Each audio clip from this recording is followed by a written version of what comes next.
अ, इस मैप में ना ये ऊपर जो है ना ये रश है, ठीक है। और अम,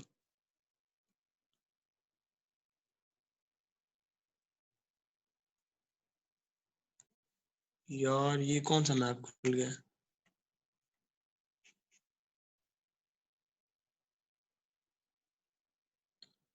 यार तुम लोग पता नहीं किस प्लेनेट से आए हो। मैंने ऐसे ही ओपन किया है गूगल के जरिए ना, मतलब यहाँ पे मैंने ऊपर लिखा बस एशियन मैप और मैंने ये ओपन कर लिए। हद हो गई है यार, मतलब कम ऑन बॉयज, कौन से सीजन की तैयारी कर रहे हो? गूगल.com यार। बस मैंने कहा कि तुम लोग बताता हूँ फिर तुम्हें शायद सही समझ आ जाएगी, इसलिए मैंने ये खोल ली यहाँ से सिंपल। अब मुझे यहाँ पे मिल नहीं रहा है कंट्री।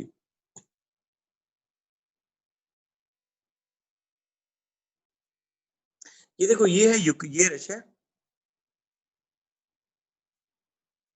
और ये यूक्रेन है, ठीक है। ये रशिया है और ये यूक्रेन है। अब अगर मैं इसको ना, मेरे पास दूसरा लैपटॉप नहीं है आज। अब ये पता नहीं जूम भी होता है कि नहीं होता। हो रहा है, हो रहा है, हो रहा है।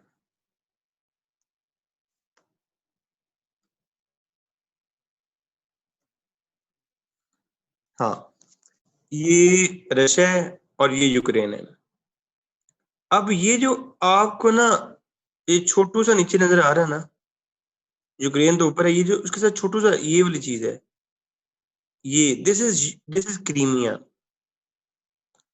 अब ये जो क्रीमिया है ना, ये यूक्रेन के साथ फिजिकल इसकी बाउंड्री है, लेकिन इसकी एज इन ना ये रशिया के साथ फिजिकल बाउंड्री नहीं है, बिकॉज रशिया यहाँ पे खत्म हो जाता है।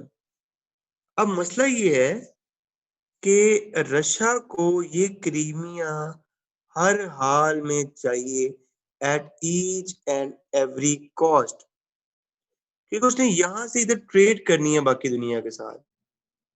अगर ये क्रीमिया उसके पास नहीं आता तो वो बिल्कुल ट्रेड कर ही नहीं सकता। तो सीन पहले ये था कि जो पहले प्रेसिडेंट था वो इन पोर्ट में था, तो इस पोर्ट का मसला था। मसला ये हुआ कि 2014 में जब ये प्रेसिडेंट चेंज हुआ तो इन्होंने यहाँ पे रिफरेंडम करवा लिया, और वो सारा रिफरेंडम कंट्रोल्ड रिफरेंडम था। और उन्होंने यूक्रेन के लोगों से पूछा कि तुमने, सॉरी क्रीमिया के लोगों से पूछा कि तुमने यूक्रेन के साथ रहना है या तुमने रशिया के लोगों के साथ रहना है। तो मेजोरिटी जो वोटिंग है उन्होंने कहा कि हमने रशिया के साथ रहना है, और उसको इन्होंने नेक्स्ट कर लिया। अब बात ये है कि जो थियोरिस्ट है, इंटरनेशनल थियोरिस्ट, वो कहते हैं कि रशिया ने ये नेक्स्ट किया है, जबकि रशिया जो है वो ये कहता है कि मैंने अनेक्स नहीं किया, मैंने तो यहाँ पे रेफरेंडम करवाया है। लेकिन वो कहते हैं कि ये जो भी रेफरेंडम है, ये सारा कुछ है, ये सारा कुछ कंट्रोल्ड था। अब जो आजकल इश्यू चल रहा है वो चल रहा है ईस्ट ईस्ट यूक्रेन में, मतलब इधर, और इधर नीचे साउथ यूक्रेन में। अब ईस्ट यूक्रेन में और साउथ यूक्रेन में मसला ये है। अच्छा एक बात मैं तुम्हें बताऊं कि यूक्रेन जो है वो रशिया के बाद यूरोप का सबसे बड़ा कंट्री है। After Russia, the largest country in Europe is Ukraine.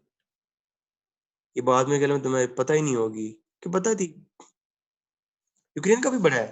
अच्छा, अब ये जो है ना ये रशिया के साथ लग रहा है यूक्रेन। अब क्योंकि इसकी इतनी बड़ी बाउंड्री यूक्रेन के साथ है, तो रशिया कोई ना कोई पंगे यहाँ पे स्टार्ट करवाता रहता है। असल में बात ये है कि यहाँ पे ये अपने आप को असर्ट करना चाहता है। Russia after the 2008 war with Georgia, ये जॉर्जिया है, war with Georgia, Russia want to assert herself, और ये क्रीमियन इशू मैंने तुम्हें बता दी है। कोई फाका हुआ है कि नहीं?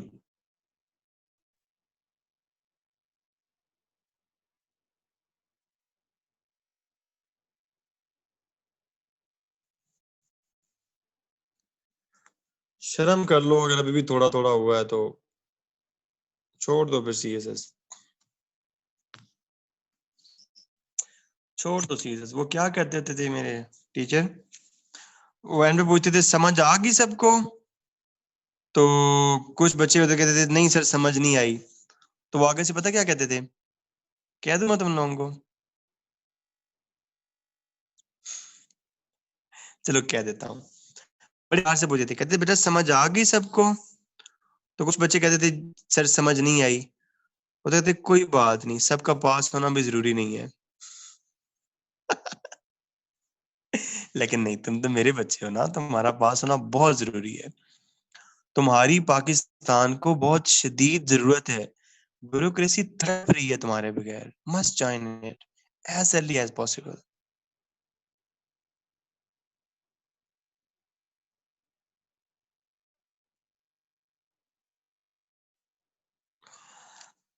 सो हम यहाँ पे थे कि इसका ये वाला जो प्लान था, नेशनल पैट्रियोटिक थीम जो था, ये जो नेशनल पैट्रियोटिक थीम था, ये था कि अ, पुतिन ने बहुत कोशिश की, पुतिन ने बहुत कोशिश की कि मैं जो है ना यहाँ पे, मतलब मैं अपने मुल्क के अंदर नेशनलिज्म को जगाऊं। अब ये जो नेशनलिज्म को जगाना था, ये जो नेशनलिज्म को जगाना था, ये यूरोपियन यूनियन या नेटो के अगेंस्ट नहीं था। Against was spontaneous. ये उसने सारा कुछ इसलिए किया क्योंकि उसके अगेंस्ट उसी के मुल्क में काफी सारे प्रोटेस्ट हो रहे थे।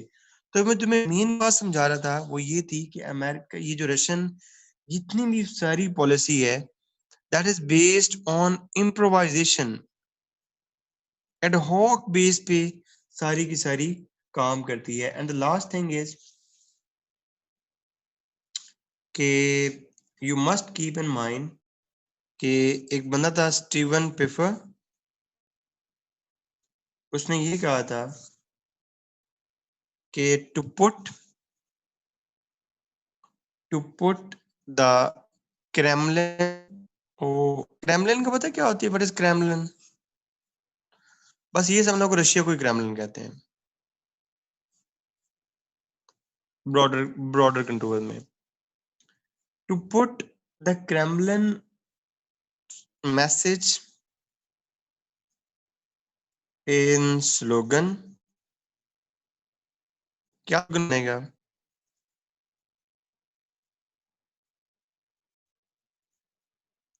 Russia is back.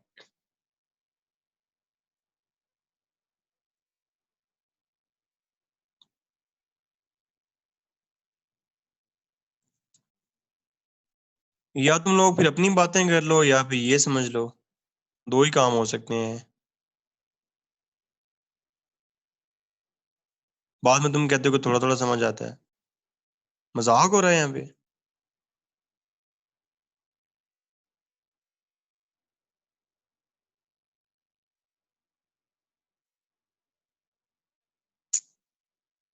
ओ 10:34 हो गए। Okay, till 11 take a break, और उसके बाद हम देखते हैं। को पल्ले पड़ी हैं चीजें।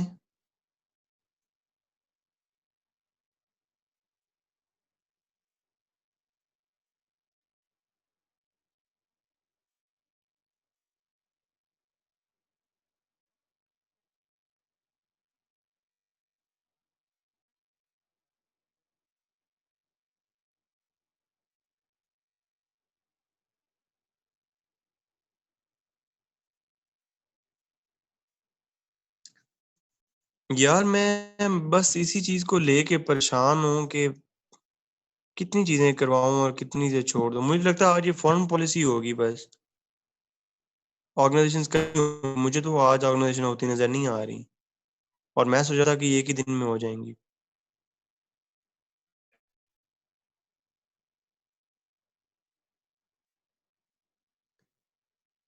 नहीं, आज कितनी क्लास है? 12वीं है ना? अभी तो मेरे पास 4 क्लासेस पढ़ी है ना। अभी अभी ऑर्गेनाइजेशन के बाद तो कुछ रह ही नहीं गया। ऑर्गेनाइजेशन के बाद रह गया है, एक वो इंटरनेशनल लॉ रह गया है, और एक वो पीस वाला रह गया है। बस ये दो टॉपिक्स रह गए हैं, उसके अलावा रह क्या गया है? अपना कोर्स देखा है तुम लोगों ने?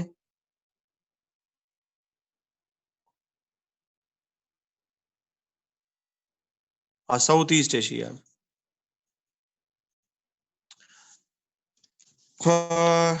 मुझे जी जी, ब्रेक ले लें आप, ब्रेक ले लें आप।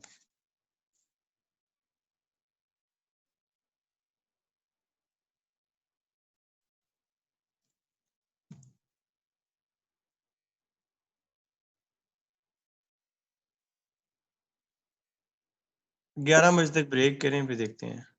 Up to 11।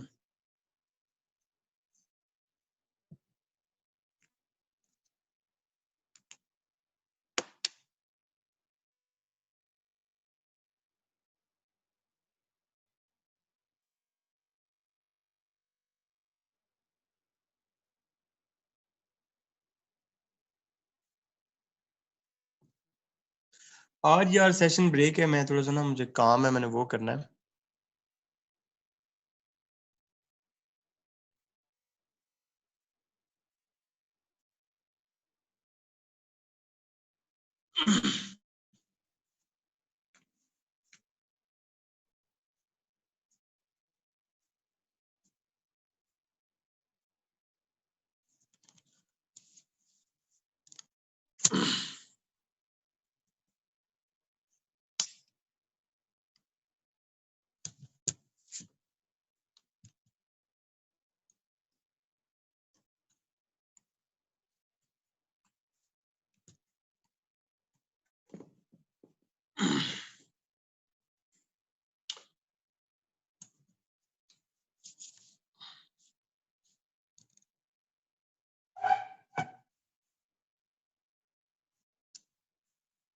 So next is China foreign policy. ये इतनी मुश्किल नहीं है, इनके सिंपल सिंपल से कंसर्न्स थे, कोई रॉकेट साइंस थी ही नहीं। कि 1949 में जब चाइना बना, तो इनकी जो फॉरेन पॉलिसी है वो सिंपली प्रिंसिपल्स और स्लोगन्स पे मुश्तमिल थी। ठीक है, कोई इनकी मतलब कोई ग्रोथ वगैरह तो ऐसे एज इन हो नहीं रही थी कि अपने इंटरेस्ट को प्रोटेक्ट करना है, इस तरह कुछ ना। असल में इनकी फॉरेन पॉलिसी स्टार्ट तब होती है कि जब 1980 आया, और इनके एक लीडर था डेंग जिया पिंग। ये बंदा चाइना के अंदर कल्चरल रेवोल्यूशन लेकर आया, और काफी सारी चीजें चेंज हुई। जब ये चेंज आया तो उसके बाद इनकी जो आउटलुक है फॉरेन पॉलिसी की, वो ऑल टुगेदर चेंज हो गई। अब चाइना ज्यादा इस कंटेक्स्ट में सोचने लग गया कि चाइना की इंडिपेंडेंस सबसे इम्पोर्टेंट है, कोई किसी किस्म का अटैक ना हो। और जो उससे भी इम्पोर्टेंट चीज है वो चाइना की सोवरेनिटी और उसकी टेरिटोरियल इंटेग्रिटी है। और सवाल अगला ये माइंड में आता है कि सर, चाइना जैसे मुल्क की इंडिपेंडेंस, सोवरेनिटी और territorial integrity, how can these be so important and be at the core of the foreign policy? तो उसका जो जवाब है वो है ताइवान, वो है जिनजियांग, और वो है तिब्बत। आपको ताइवान का मैंने कल बता दिया था कि ताइवान जो है असल में वो चाइना का पार्ट था, लेकिन आजकल वहां पे रिपब्लिक ऑफ चाइना की हुकूमत है। ठीक है, और चाइना चाहता है कि ये मेरा पार्ट है, ये मेरा पार्ट है, and that must belong to me at every cost. So that's why China always pursue this sovereignty. China always pursue this territorial integrity. Same with the Xinjiang and same with the Tibet, जहाँ पे मुख्तलिफ issues चल रहे हैं। और उसके बाद जो अगला स्टेप था चाइना के लिए, वो ये था कि चाइना रिफॉर्म्स करनी थी। हांगकांग का भी इश्यू है, बिल्कुल ठीक कह रहे हैं आप। हांगकांग को भी इन्होंने हासिल तो कर ली है, हांगकांग को हासिल तो कर ली है, लेकिन still it has a great issue. ठीक है। उसके बाद चाइना ने जो अगला स्टेप लिया वो रिफॉर्म्स थी। चाइना रिफॉर्म पैकेज लेके आना चाहता था, चाइना ओपन अप होना चाहता था, और चाइना मॉडर्नाइज होना चाहता था। और यहाँ पे जो चाइना के लिए सबसे बड़े चैलेंजेस थे वो ये थे कि मॉडर्नाइज होना था। तो उसके जो सबसे बड़ा चैलेंज था वो ये था कि अपने टेरिटोरियल जितने भी डिस्प्यूट्स हैं वो एडजस्ट करने थे, बिकॉज चाइना के भी सारे के सारे मसले पाकिस्तान से हैं। अगर जापान के साथ जाता है तो उसके साथ आइलैंड्स के कुछ इश्यूज हैं, नीचे इंडिया के साथ आता है तो वहां पे तिब्बत का इशू है। अगर उस फिलीपीन वाली साइड पे जाता है तो वहां पे साउथ चाइना सी का इशू है। So it has great territorial issue, और जब तक ये टेरिटोरियल इश्यूज को एड्रेस नहीं करता था ये कभी भी पावर नहीं बन सकता था। तो चाइना ने एक बड़ी इंटरेस्टिंग पॉलिसी मेंटेन की, बड़ी एक इंटरेस्टिंग पॉलिसी मेंटेन की, इज रियली अप्रिशिएबल। और इसको आप बिल्कुल पाकिस्तान के कंटेक्स्ट में भी लिख सकते हो कि Pakistan should also do this. China ने क्या किया, he by setting aside areas of disagreements with neighbors, ये बहुत बड़ा चाइना का स्टेप था कि उसने फॉर द टाइम बीइंग तरक्की करने के लिए जो जो अपने पड़ोसियों के साथ, जो अपने नेबर्स के साथ एरियाज ऑफ डिसएग्रीमेंट्स थे उनको for the time being side पे कर दिया। अब देखा जाए तो जापान के साथ बहुत बड़े मसाइल हैं एरियाज के, लेकिन जापान के साथ बहुत ज्यादा ट्रेड भी है। इंडिया के मसाइल हैं लेकिन स्टिल इंडिया के साथ ट्रेड भी है। This was the one of the core of the Chinese foreign policy. उसके बाद जो दूसरा बड़ा था वो ये था कि चाइना का एज एन इंटरनेशनल रिकॉर्ड कोई इतना अच्छा नहीं था बाकी कंट्रीज के साथ। दूसरी बड़ी चीज थी वो इन्होंने कॉन्फिडेंस बिल्डिंग मैयर करनी थी, दूसरे कंट्रीज को लूप में लेके आना था। ठीक है। और जो तीसरा मिलता था वो स्टेप ये था कि इन्होंने इकोनॉमिक इंटीग्रेशन के लिए इंगेज करना था मुख्तलिफ कंट्रीज को, and they did a very wonderful job.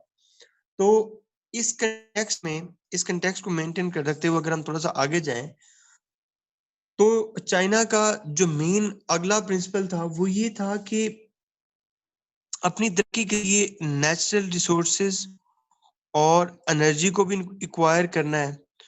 तो अगेन उसके लिए भी जितनी तरक्की करनी, क्योंकि चाइना के नेचुरल रिसोर्सेज तो थे नहीं और सिर्फ रशिया के रिसोर्सेज पे ये डिपेंड नहीं कर सकते थे। तो इसलिए अपने आप को एक्सपैंड करना था, मिडिल ईस्ट में भी एक्सपैंड करना था और बाकी कंट्रीज में भी एक्सपैंड करना था। For that they also need confidence building मैया। बट इस सब के साथ साथ ये कुछ करने में जो एक चीज फिर भी बैकग्राउंड में रखनी थी वो यही रखनी थी वो यही रखनी थी कि अपनी टेरिटोरियल इंटीग्रिटी को मेंटेन करना है। अब टेरिटोरियल इंटीग्रिटी को कैसे मेंटेन करता है, कैसे करना है, इसको इन्होंने कैश किया थ्रू इकोनॉमिक इंटीग्रेशन। मुख्तलिफ कंट्रीज को अपने साथ मिलाया और उनको with the passage of time economically integrate करके इस चीज की तरफ लेके गए कि उनको ताइवान से आइसोलेट कर दें। मतलब वो तमाम कंट्रीज जिन्होंने ताइवान को रिकॉग्नाइज किया हुआ है वो अपने वो कंट्रीज ताइवान को रिकॉग्निशन दें, और जो ऑलरेडी इन्होंने रिकॉग्निशन दी हुई है उससे विदड्रॉ कर लें। ठीक है। तो इस चीज की बेस पे जो इनकी इम्प्लीकेशन सामने आई, जो इनकी इम्प्लीकेशंस इनकी फॉरेन पॉलिसी आती हैं, वो भी कुछ इसी तरह के most of the time they went for the defensive approach, के पंगे नहीं करने, अपना जो प्रोफाइल है वो हमेशा लो रखना है और लो प्रोफाइल रख के इकोनॉमिक इंटीग्रेशन करनी है और with passage of time countries के साथ कॉन्फिडेंस बिल्डिंग मेजर्स करने हैं और उसके साथ जो फॉर द टाइम बीइंग अपने नेबर्स हैं उनके साथ जो आउटस्टैंडिंग इश्यूज हैं उनको for the time being ignore करना है, ठीक है। और एक जो गलत चीज है वो ये है, खैर उनके लिए अच्छी है क्योंकि उनकी फॉरेन पॉलिसी है, with the passage of time South China Sea और ईस्ट चाइना सी में अपना इन्फ्लुएंस बढ़ाना है, इंडियन बॉर्डर कॉन्फ्लिक्ट पे भी अपना इन्फ्लुएंस बढ़ाना है, कॉन्फिडेंस बिल्डिंग मेजर्स और एनर्जी डिप्लोमेसी को भी आगे लेके चलना है।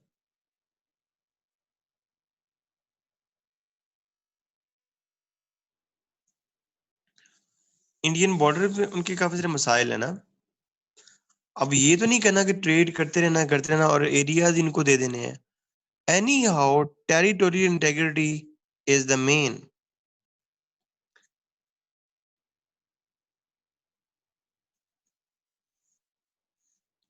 बच्चे रॉन्ग इसलिए है ना कि इस चीज से, ये मैं बताता हूँ कि क्यों रॉन्ग है, ये अलग से बताता हूँ, ये हम अलग से देखते हैं, इसको हम अलग से देख लेते हैं, ठीक है।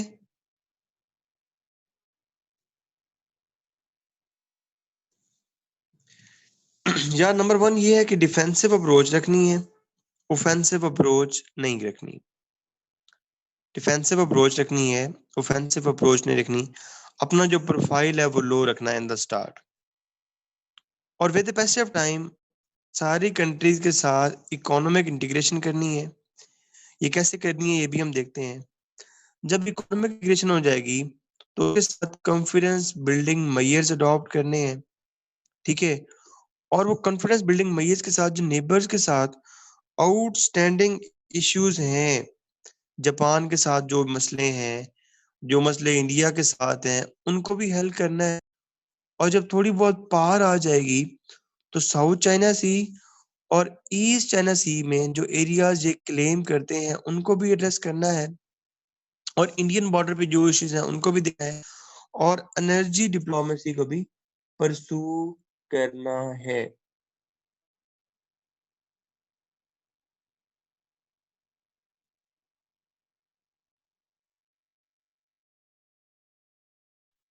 इस हिसाब से इस हिसाब से अगर आप करंट मैनिफेस्टेशन देखें, अगर आप करंट मैनिफेस्टेशन दे, इस पॉलिसी की बेस पे फिर चाइना क्या कर रहा है, सबसे पहला काम चाइना क्या कर रहा है,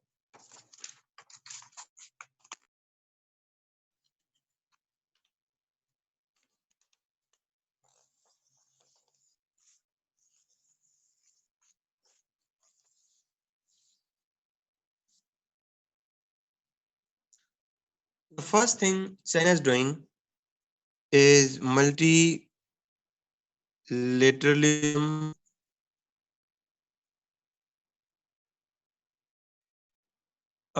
Naveed, बच्चे very good question. Sir, is it written foreign policy of China? शाबाश, good question. इसका बेटा आंसर ये है कि जो रिटर्न फॉरेन पॉलिसी होगी ना वो बड़ी ऑफिशियल सी होती है। जो फॉरेन पॉलिसी मैंने आपको पहले पढ़ाई थी ना,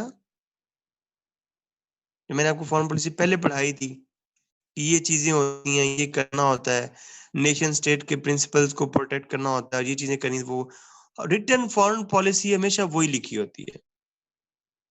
do you got my point Naveed? या मतलब ऐसे ऊपर ऊपर से, ठीक है, गुड, शाबाश। The first thing that China is doing is multi,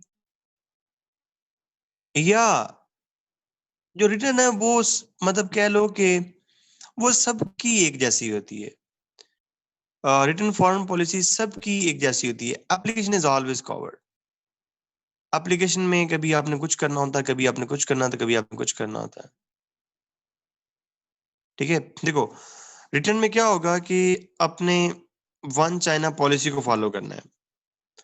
अब वो जो वन चाइना पॉलिसी होगी, कभी वो थ्रेड से फॉलो करवा लेंगे किसी से, कभी वो इकोनॉमिक इंटीग्रेशन फॉलो कर लेंगे, कभी कोई तरीका अडॉप्ट करेंगे, कभी कोई तरीका अडॉप्ट कर लेंगे।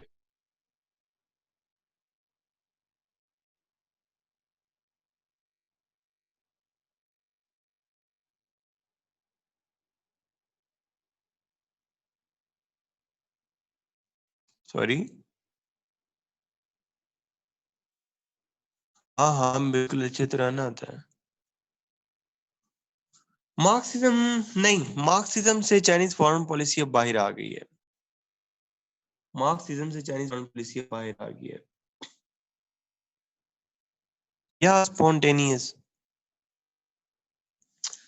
मल्टीलेटरिज्म ये है, मल्टीलेटरिज्म ये है, चाइना ये कहता है कि अभी अगर आप प्रेजेंट वर्ल्ड देखो तो आपको मल्टीलैटरलिज्म मिसिंग नजर आती है।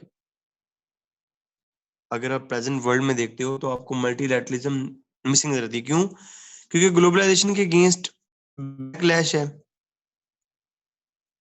कंट्रीज ग्लोबलाइजेशन पसंद नहीं कर रहे। अगर तुम नजर आ रहा हो तो ब्रेक्सिट हो रहा है, और मल्टीपल चीजें हो रही हैं, और राइजिंग टेक्निज्म इज मेन कंसर्न। इसके अगेंस्ट चाइना आपको कैसे नजर आ रहा है? China is still growing interdependence, sorry, China is still growing interconnectedness.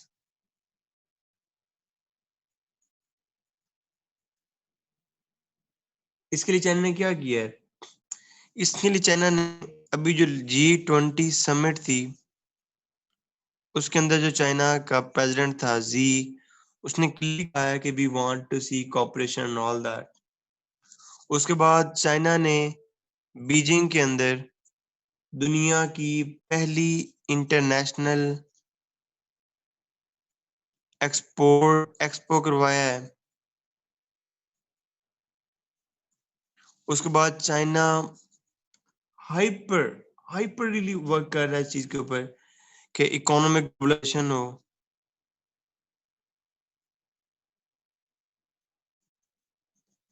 China is pushing countries to meet SDGs, sustainable development goals by 2030। And बेशक यूएस निकल गया है, but China is still holding Paris agreement on climate change.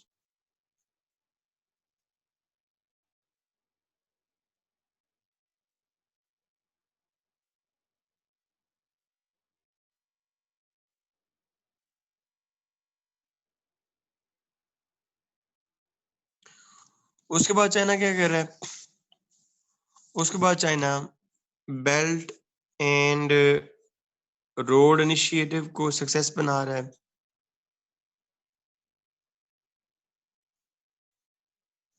अच्छा बच्चों, एक बात तुमने याद रखनी है, ये ना, इसको बाद में इसके अच्छे से नोट्स भी बनाना जरूर, ये बड़ी इंपॉर्टेंट है।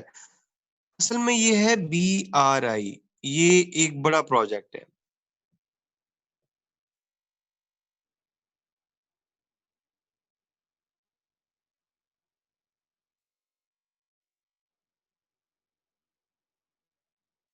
ये मैंने अभी कहा है कि चाइना अब कैमलिज्म से बाहर आ गया है।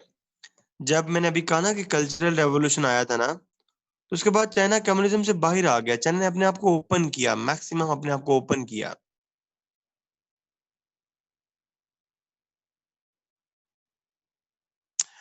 अच्छा, ये जो BRI है ना, बेल्ट एंड रोड इनिशिएटिव, इसके अंदर दो चीजें हैं।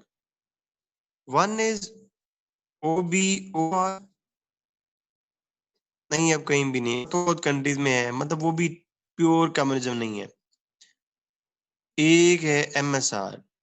अनम क्या क्वेश्चन पूछा आपने?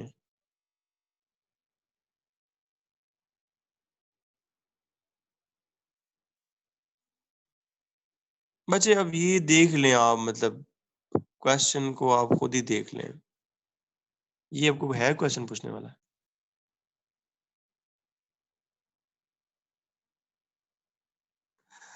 कुछ होती हैं, कुछ चीजें ऐसी होती हैं कि पाकिस्तान है ना, पाकिस्तान का कॉन्स्टिट्यूशन है, ठीक है, और उसका आर्टिकल 25A है, क्या कहता है बताओ अनम?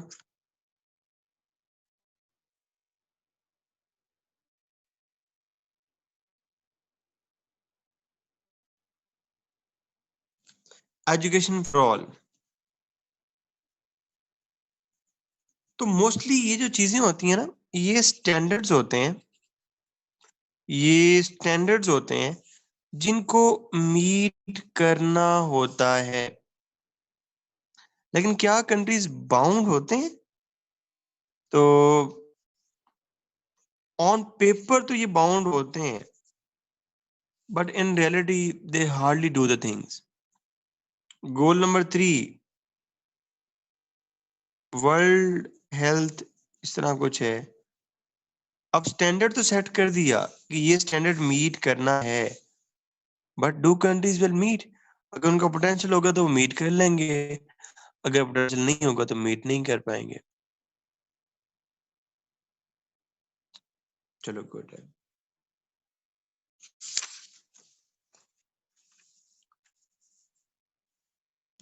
तो बेल्ट एंड रोड इनिशिएटिव के अंदर दो चीजें हैं, एक है वन बेल्ट वन रोड और एक है मैरीटाइम सिल्क रोड।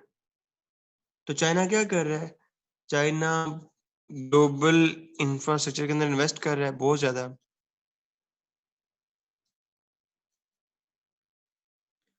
अच्छा, अगर आप इसी चीज के ऊपर जाएं तो आपको ये चीज नजर आएगी कि इस एक काम करने से जो ट्रेवल डिस्टेंस है, जहां भी ये होंगे तो वो ट्रेवल डिस्टेंस 0.8% कम हो जाएगा।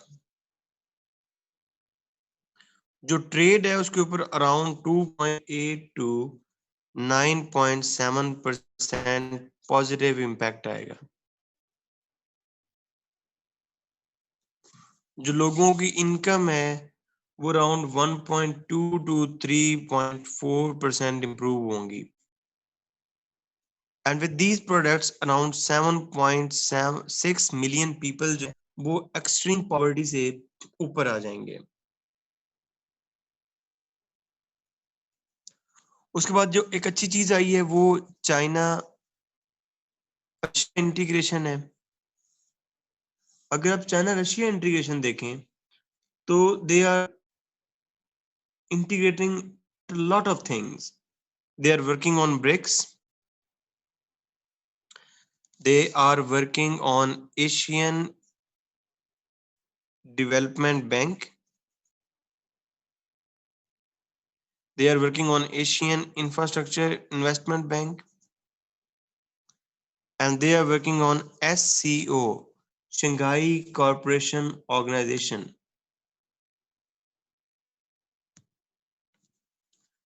अभी इनके डिप्लोमेटिक रिलेशंस की 70th एनिवर्सरी थी। इनके डिप्लोमेटिक रिलेशंस को 70 साल हो गए थे और जी जिनपिंग मॉस्को गया था और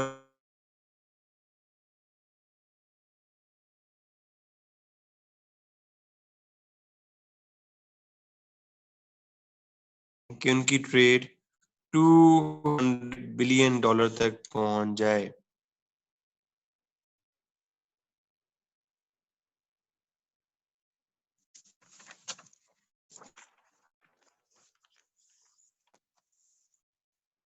China is again cooperating with Europe on international issues like working on SDGs, working on climate change,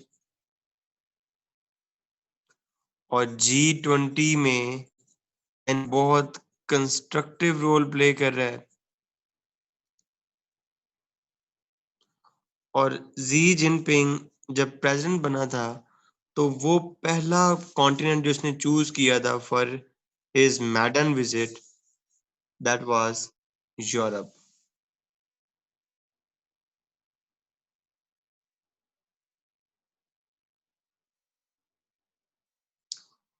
उसके बाद चाइना साउथ साउथ कॉपरेशन कर रहा है। अफ्रीका के जितने भी कंट्रीज हैं चाइना उन सबको मिला रहा है। चाइना ने FOCEC बना दी है, the forum on China Africa cooperation. The forum on China Africa cooperation. और अभी चाइना ने बीजिंग में एक मीटिंग करवाई थी जिसके अंदर मोर देन 55 अफ्रीकन कंट्रीज के लीडर आए थे।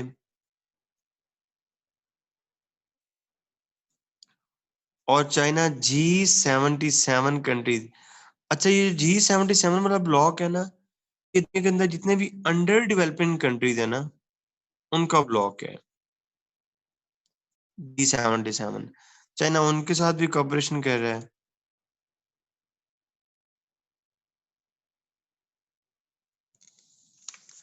चाइना ये भी चाह रहा है कि जितने भी दुनिया के अंदर आउटस्टैंडिंग पॉलिटिकल इशू हैं वो भी एड्रेस हो जाएं।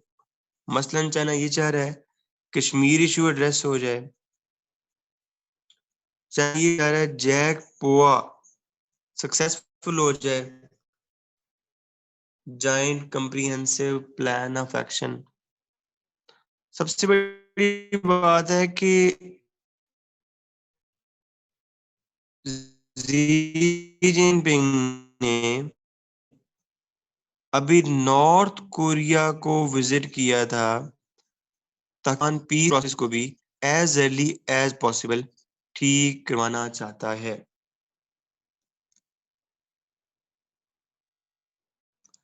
अब कुछ चाइना के हॉटस्पॉट जो चाइना को बड़ी केयरफुली देखना पड़ेंगे।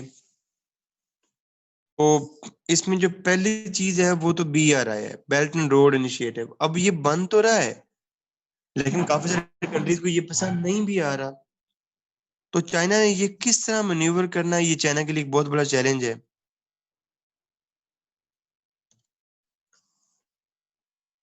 इंडियन ओशन में और पैसिफिक ओशन में यूएस इन अपनी प्रेजेंस को बढ़ा रहा है।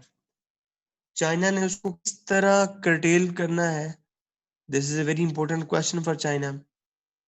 और चाइना इसके लिए कुछ कर भी रहा है, जैसे स्ट्रिंग ऑफ पर्ल पॉलिसी है, ये आपने देख लेनी नेट से, वेरी।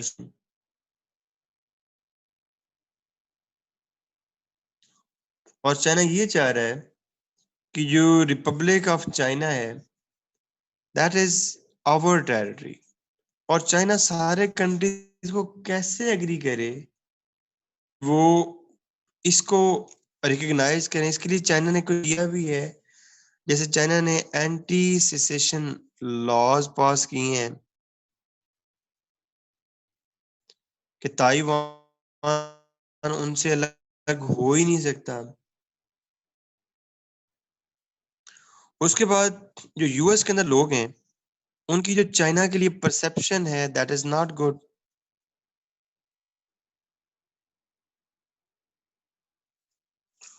और अगर हम लार्जर स्केल पे देखें तो करेंटली जो चाइना को सबसे बड़ा इशू हो रहा है दैट इज ट्रेड वॉर।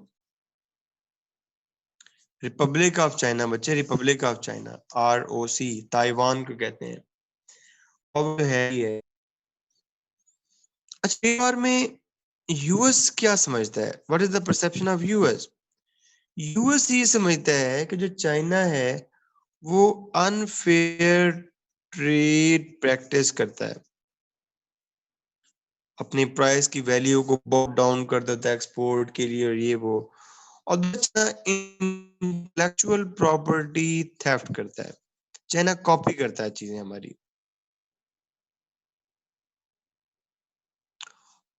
और चाइना की क्या परसेप्शन है?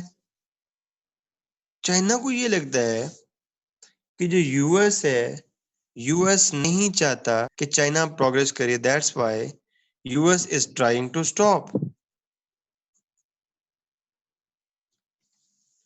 तो यूएस ने क्या किया है? यूएस ने टैरिफ लगा दिए हैं।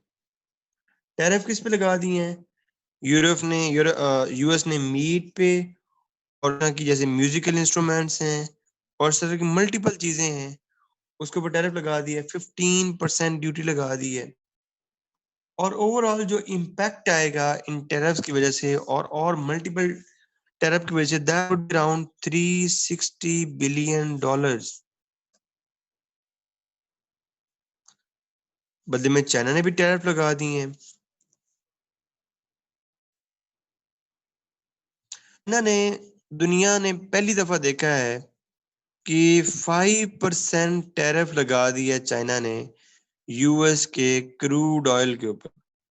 अदरवाइज ऑयल के ऊपर आपको दुनिया में कहीं भी टैरिफ नजर नहीं आएगा।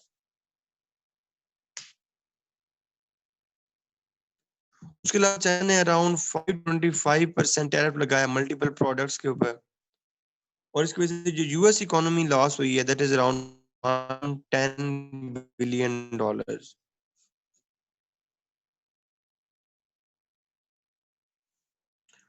उसके अलावा चाइना ने जो और एक चीज देखनी है, that is South China Sea. China have to see in future it's 9 dash line theory. China ने हिपोथेटिकली कोई पुराना सा मैप निकाला है और वो कहते हैं कि इसके मुताबिक साउथ चाइना सी में 9 डैश लाइन लगाता है और कहता है कि ये हिस्टोरिकली एरिया हमारे पास था, तो अब ये हमसे ही बिलोंग करता है, ये हमारा है। इसके ऊपर आईसीजे की एक रूलिंग है कि एरिया चाइना का नहीं है, जिसको चाइना मानने से इनकार कर दिया है। यूएस ने भी यहाँ पे मसल कुछ यूएस ने यहाँ पे फिर फ्रीडम ऑफ नेविगेशन के लिए अपने जहाज शहाज भेजता रहता है।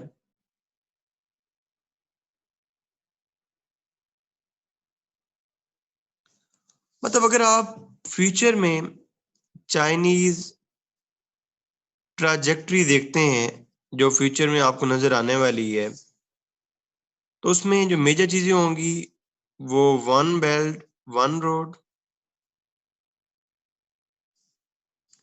स्ट्रिंग ऑफ पर्ल तुम्हें नजर आएगा,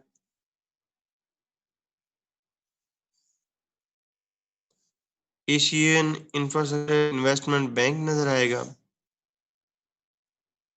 आपको ब्रिक्स नजर आएगा,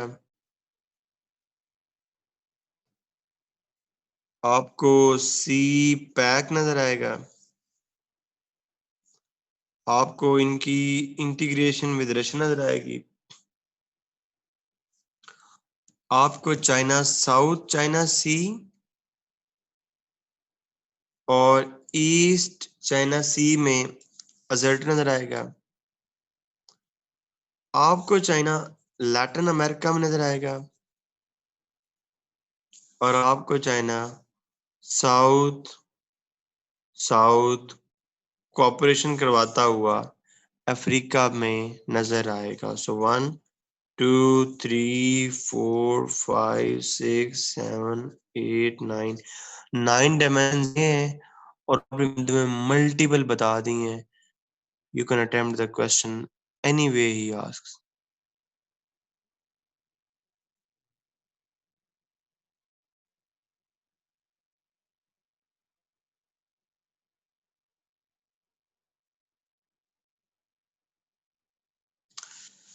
आगे है मेरी favourite foreign policy, the foreign policy of, किसकी होनी चाहिए?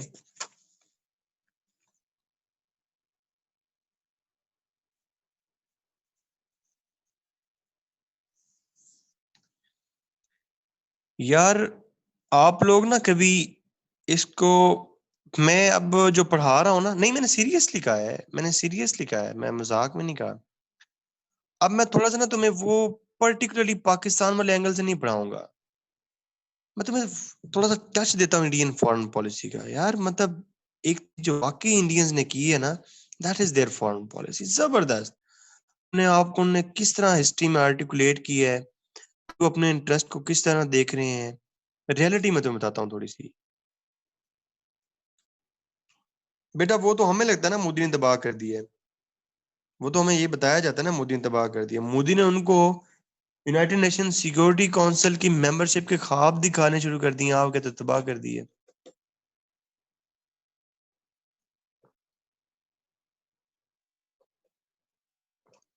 मोदी ने अपनी तरफ से कश्मीर का मसला हल करवा लिया है, आपका तो तबाह करवा दिया।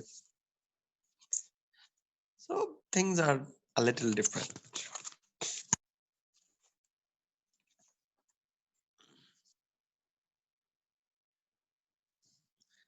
मरवाओ मुझे, मरवाओ कमीनों, मुझे मरवाओ, मेरी तुम रोटी रोजी बंद करवाओ बस।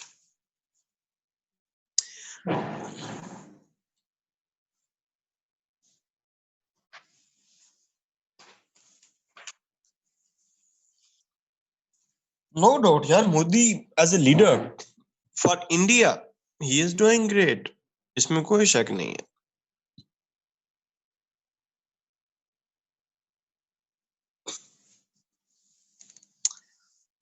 एनी हाउ,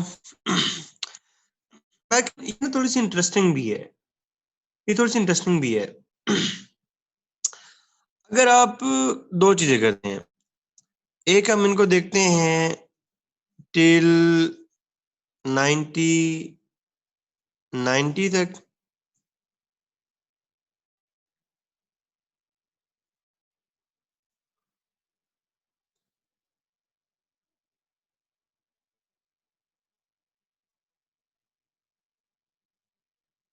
यार अब मैं ना थोड़ा सा ना ये न्यूट्रल होके पढ़ा रहा हूँ, ठीक है, आपने इमोशनल नहीं होना।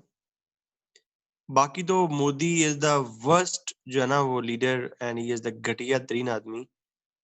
तो वो पाकिस्तान के साथ जितनी मर्जी गाड़ियां लिख लो, पर थोड़ा सा ना न्यूट्रल पर्सपेक्टिव के साथ समझो, ठीक है।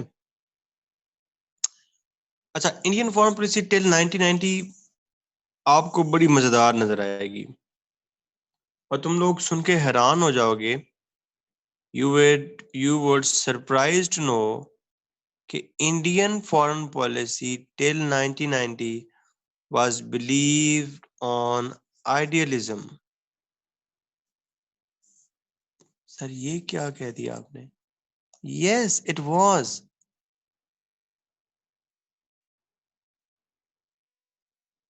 कैसे? देखो, जो इनकी फेज 1 थी, जो इनकी फेज 1 थी, उसके अंदर जिस चीज ने मेन इनकी फॉरेन पॉलिसी को सेंट्रलाइज किया, that was non allied movement.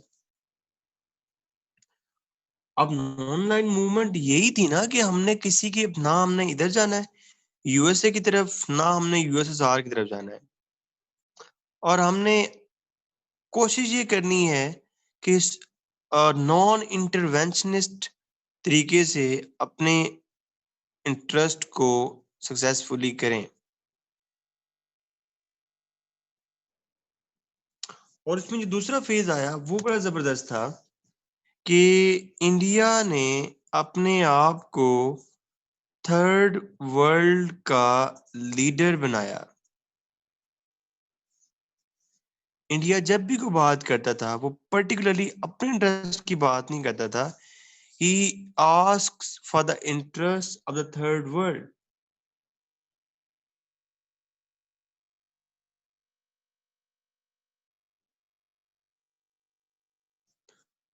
After 1990, जब इंडिया को लगा कि यार ये जो मेथड है आइडियलिज्म का, ये नहीं चल सकता, बिकॉज कम्युनिज्म फेल होगी, तो there came an attitude, there came a change in attitude. and they started following realpolitik. They started following the pursuit of power, military, and self-interest. Before 1990, they were talking about the interest of third world. After 1990, they started following on the self-interest. How? ये कैसे हुआ? ये इस तरह है कि अगर आप इनकी पुरानी थ्योरी देखें up till 1990, that was based on idealism. तो that was set by Nehru. अब नेहरू अपनी जो ओरिएंटेशन में ही वाज सोशलिस्ट एंड वो यही चाहता था कि दुनिया के अंदर इंटरनेशनल पीस ऑपरेशन हो। अगर तुमने सुना हो पांच शील,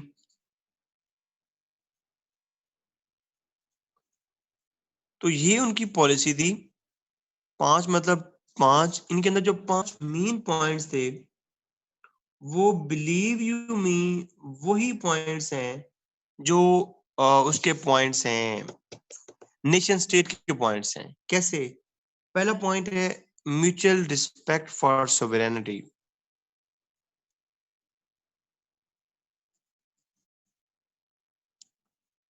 तुमने कभी सोचा था कि इंडिया की फॉरेन पॉलिसी ऐसी भी होती होगी? सच्ची सच्ची बताओ। नहीं ना सोचा होगा कभी? सोचा है? देखो, हमें इंडियन की फॉरेन पॉलिसी सिर्फ नजर आती है 1965 और 1971 के बारे में। उसके बाद तो हमें इंडिया की फॉरेन पॉलिसी का पता ही नहीं है। इस बात को ध्यान में रखो कि हमें सिर्फ इंडिया की फॉरेन पॉलिसी सिर्फ इन 2 सालों में नजर आती है। उसके बाद हमने कभी बॉदर नहीं किया, ना ही हमें पता है। इंडिया वर्क्स ऑन पांच शील। India has worked on NAM, non-aligned movement. India has used to play the leadership of third world. ये इंडिया के वो काम है जो इग्नोर नहीं कर सकते हम लोग। दूसरा, म्यूचुअल नॉन एग्रेशन। ये मेरी क्लास रिकॉर्ड तो नहीं ना हो रही कहीं पे? रिकॉर्डिंग तो नहीं हो रही?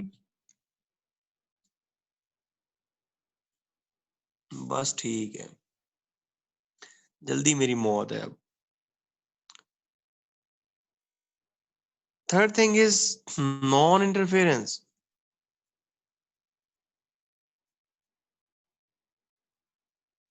Fourth is equality and mutual benefits. ये सारे वही हैं पांच जो आपके नेशन स्टेट वाले थे। एंड पीसफुल को एग्जिस्टेंस।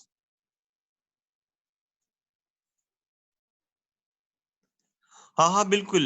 अगर तो वो पर्टिकुलरली इंडिया की फॉरेन पॉलिसी की बात करें ना, तो खैर ये प्रोस्पेक्ट्स थे 1990 तक।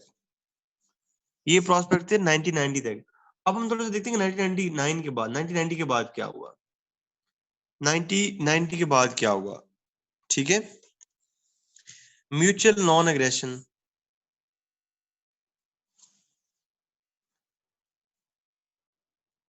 आपने ना जो पेपर में लिखनी है ना वो 1990 के बाद लिखनी है, ठीक है?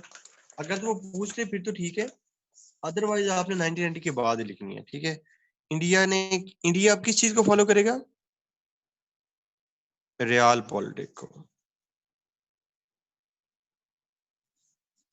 ठीक है?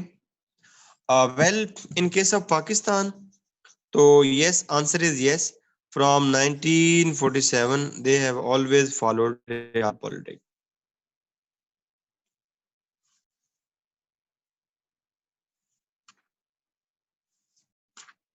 समझ आई मेरी बात?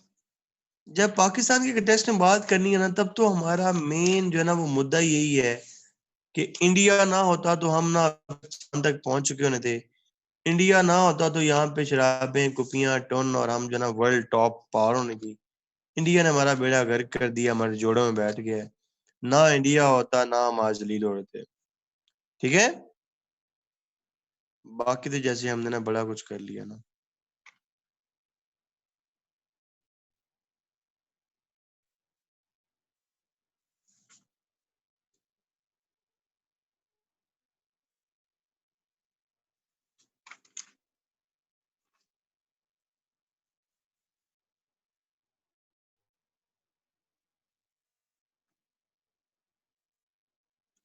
अच्छा, इंडिया को जो अभी सबसे बड़े चैलेंजेस है ना, इंडिया को जो अभी सबसे बड़े चैलेंजेस हैं करंटली, जो पहला चैलेंज है वो उसको सिक्योरिटी का चैलेंज है। एड्रेसिंग सिक्योरिटी इश्यूज, क्योंकि इंडिया को दोनों साइड से मसाइल हैं, ठीक है। क्योंकि इसकी जो सिक्योरिटी के सबसे बड़ी मसले हैं वो यही है कि इसकी टेरिटोरियल मसाइल, पीआरसी और पीकेके के साथ कभी भी एडजस्ट नहीं हुए।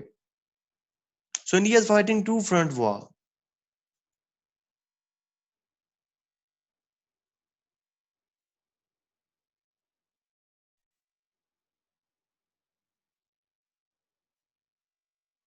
उसके बाद जो अभी सबसे बड़ा मसला है, अब सबसे बड़ा मसला है वो अब टेरिटोरियल नहीं रहा। चाइना के साथ मसला या पाकिस्तान के मसला अब वो टेरिटोरियल नहीं रहा। अब ये इनका आपस में जो ग्रोइंग इन्फ्लुएंस है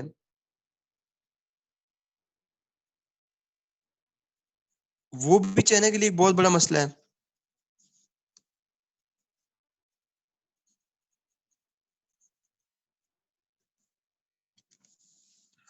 और चाइना की जो स्ट्रिंग ऑफ पर्ल पॉलिसी है, जिसके जरिए चाइना ने पोर्ट्स बना के इंडिया को ऑलमोस्ट इनसर्कल कर लिया है, that is also an issue for India.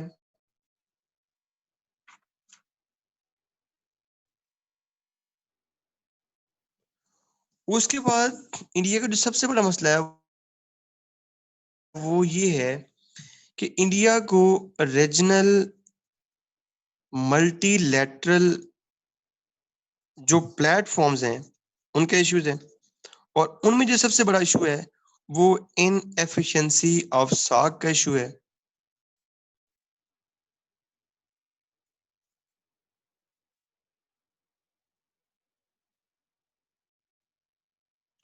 उससे जो बड़ा मसला है और मुझे लगता है जो इंडिया के लिए सबसे बड़ा मसला है, that is the real issue for India, that is balancing position in post cold war world. Because अगर तुम प्रेजेंट कंटेक्स्ट में देखते हो तो तुम्हें इंडिया यूएस की भी ट्रीटीज मिलेंगी, तुम्हें इंडिया रशिया की भी ट्रीटीज मिलेंगी, और इस सब में तुम्हें एक लड़ाई मिलेगी इंडो चाइना की, और इस सब में तुम्हें एक पंगा ये भी मिलेगा, इनके आपस में अलायंस है, और इस सब में तुम्हें एक पंगा ये मिलेगा, इनका आपस में अलायंस है। So the biggest challenge for India is to decide about its position in global structure कि किस तरफ जाना है।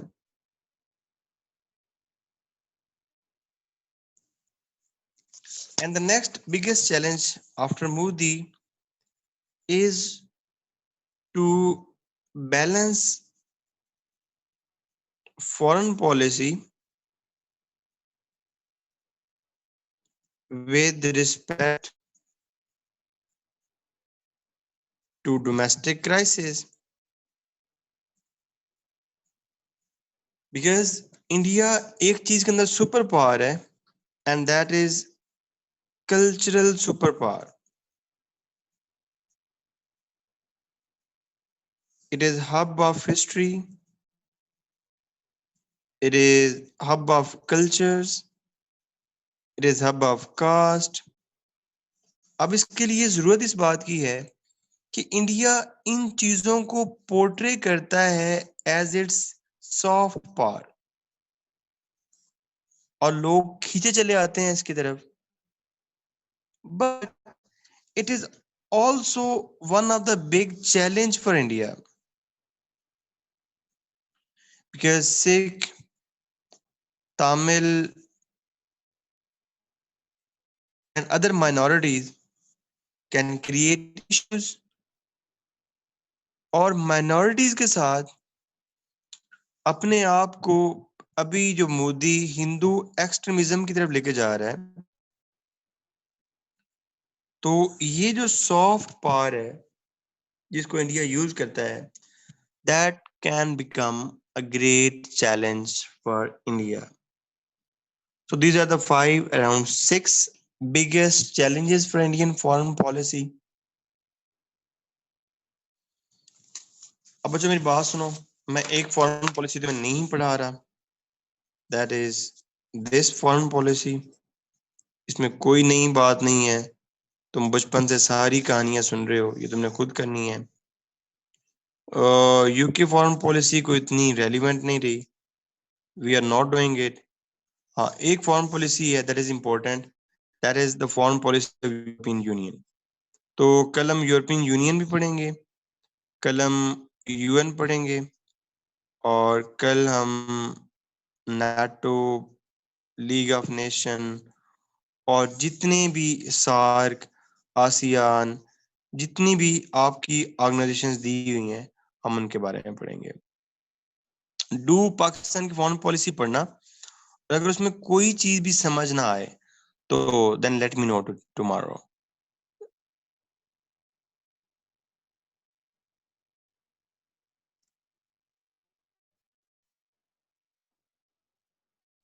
या रिव्यू, रिव्यू मैंने तुम्हें दे दिया था जब मैं तुम्हें स्ट्रेटेजिक कल्चर ऑफ पाकिस्तान पढ़ाया था ना, पढ़ाया था.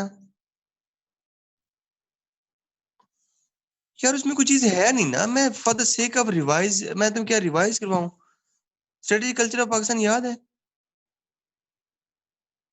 है याद. वही पाकिस्तान की फॉरेन पॉलिसी थी. पाकिस्तान बना, इंडिया से मसला है, अफगानिस्तान की इरिडेंटिज्म है, सामीत को मसला है एंड ऑल दैट. इसलिए मैं उसको रिवाइज नहीं करना चाहता. याद आ गया, तो एक किस्म की हमने कर ली हुई है.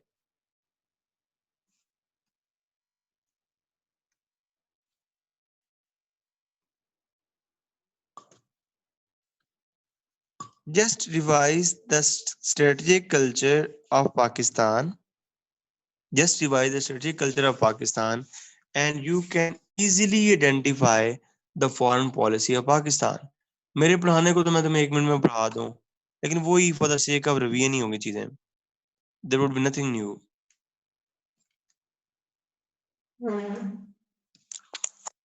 तो अभी हमारा वो रह गए हैं, इंस्टीट्यूशन रह गए हैं, और साउथ एशिया रह गया है. और ज्यादा ही नूर आ गया है.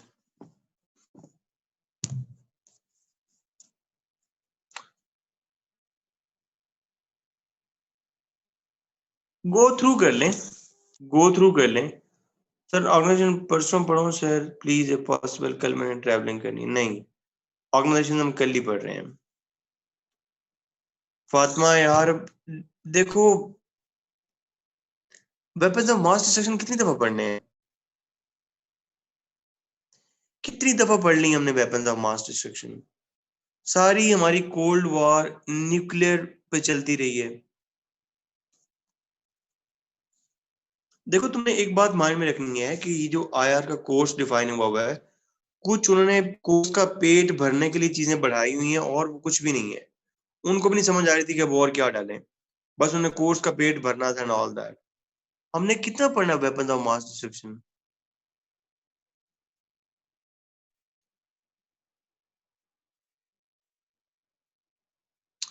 यार कंटेम्प्रेरी इश्यूज ये सारे फॉरेन पॉलिसी में नहीं है क्या?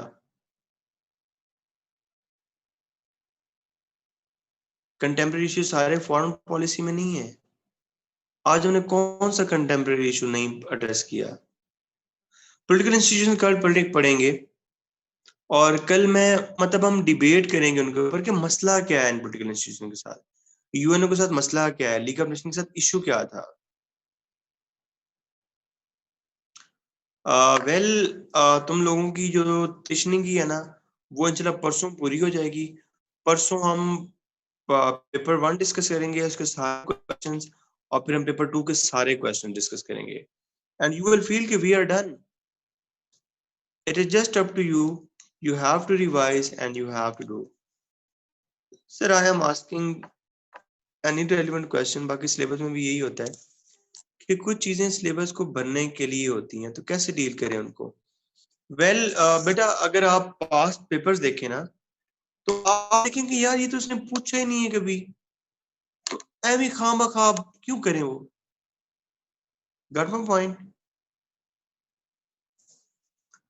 सर आपकी तबीयत डाउन फील हुई है as compare to previous day, is everything okay? हाँ, ये तो दाढ़ी बढ़ गई है यार, बाकी आई एम ऑलवेज फ्रेश अल्हम्दुलिल्लाह।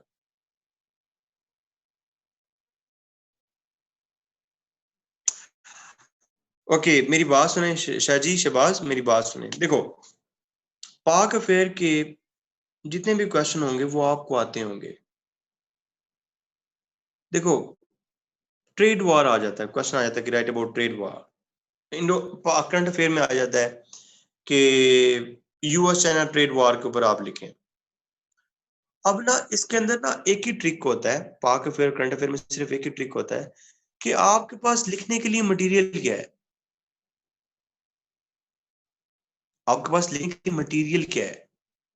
क्या आपको आपको पता है कि ट्रेड कितनी इंपैक्ट होगी, वर्ल्ड ट्रेड कितनी इंपैक्ट होगी, यूएस ने किस चीज के ऊपर टैरिफ लगाए हैं, चाइना ने किस चीज के ऊपर टैरिफ, मतलब आपको क्वेश्चन का पेट भरने के लिए आपके पास फैक्ट्स होने चाहिए।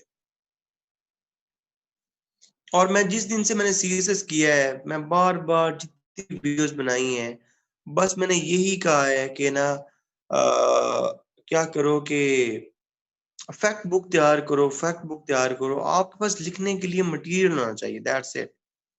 That is the whole preparation of Pak affair.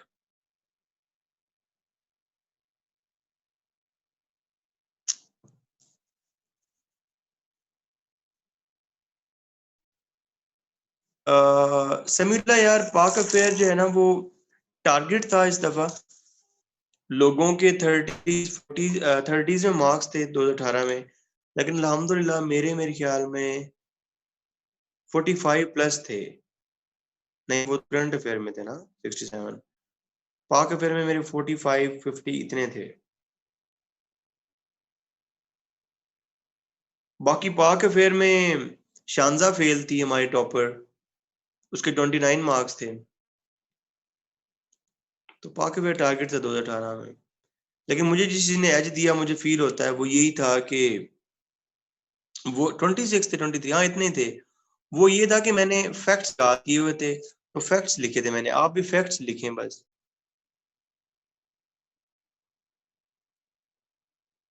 Like वहां पे इशू था कि इंटर जो है ना, वो प्रोविंशियल कोऑर्डिनेशन में क्या करना चाहिए।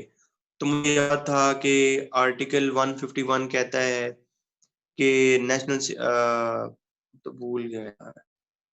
आर्टिकल 151 कहता है कि नेशनल सिक्योरिटी काउंसिल, नहीं वो जो था इक्विटेबल 160 जी जी, या अमीर, यस गुड, सीसीआई बनना चाहिए, और एनएफसी अवार्ड प्रॉपर शेयर होना चाहिए, और मतलब इस तरह की जो एक्चुअल चीजें थी मेरे पास facts थे, वो मैंने लिखे थे। और जैसे चाइना के ऊपर कोई क्वेश्चन था तो मैंने पूरा प्रॉपर मैप बनाया था, उसके ऊपर पूरी डिटेल्स लिखी थी, तो दैट इज द थिंग। अच्छा अच्छा अच्छा, सही है, सही। इसी तरह ही है।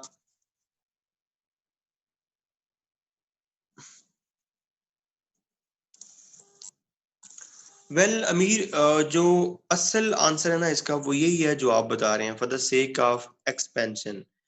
लेकिन सीन ये हुआ था कि अफगानिस्तान के अंदर रजीम चेंज हुआ था, और रजीम चेंज करके रशिया जिस भी कंट्री के अंदर, यूएसएसआर ने जिस भी अंदर रजीम चेंज करवाता था ना, वो साथ में ये कहता था कि अगर आप इशू हो ना तो यू कैन इनवाइट अस। तो सीन ये हुआ था कि रशिया, यूएसएसआर ने अफगानिस्तान में रजीम चेंज करवाया, और जब वो रजीम थ्राइव करा था तो उसी रजीम ने रिक्वेस्ट की कि you can help us with the communist regime. तो ऑब्वियसली लगता तो ये है कि अफगानिस्तान ने इनवाइट किया, लेकिन जो अंदरली कहानी है वो आपको पता है।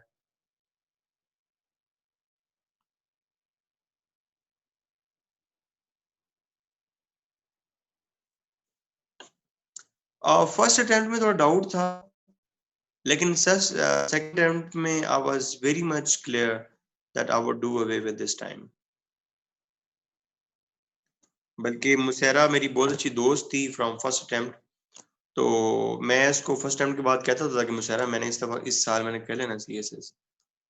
और हम एक दफा मिले किस जगह पे, हम इंटरव्यू की तैयारी करते, तो मैंने इसके रजिस्टर पे भी लिखा था कि I will clear this year.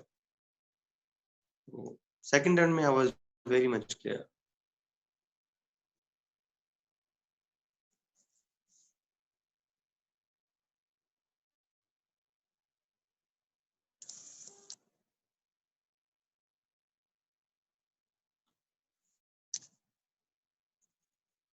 यार बस आखिरी बात है वो आपने ना माइंड में रखनी है कि जब भी आप तैयारी कर रहे हो ना, तो आपके माइंड में यही होना चाहिए कि यार मैं सीएसपी बनने जा रहा हूँ, बाकी सारे जो लोग हैं ना वो अपना टाइम वेस्ट कर रहे हैं।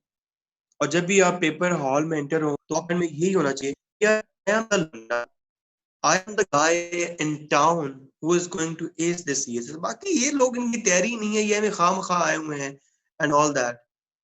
So this will give you confidence. और जो रियलिटी है वो ऐसे ही है, जो रियलिटी है वैसी है। आज मुझे ईमानदारी से बताओ, झूठ नहीं बोलना, सच्ची सच्ची बताना है, कितने लोगों ने मेरे पढ़ाने के बाद यूएस पंजाबी और आईआर रिवाइज की है?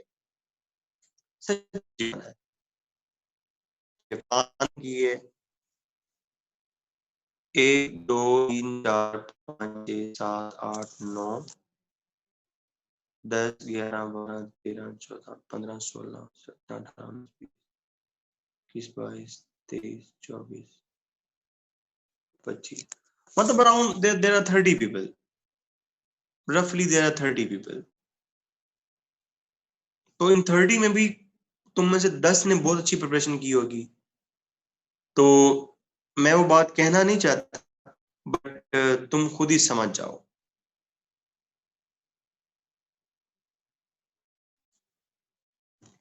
अल्लाह हाफिज।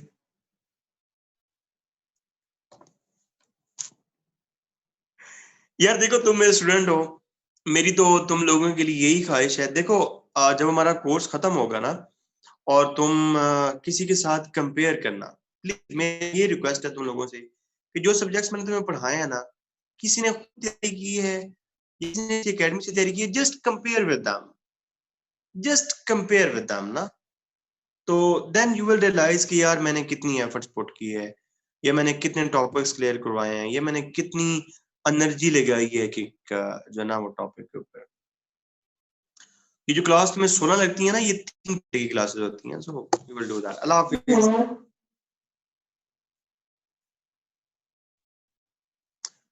इसरार मुझे ऐसे कोई शौक नहीं है, कसम उठवा लो।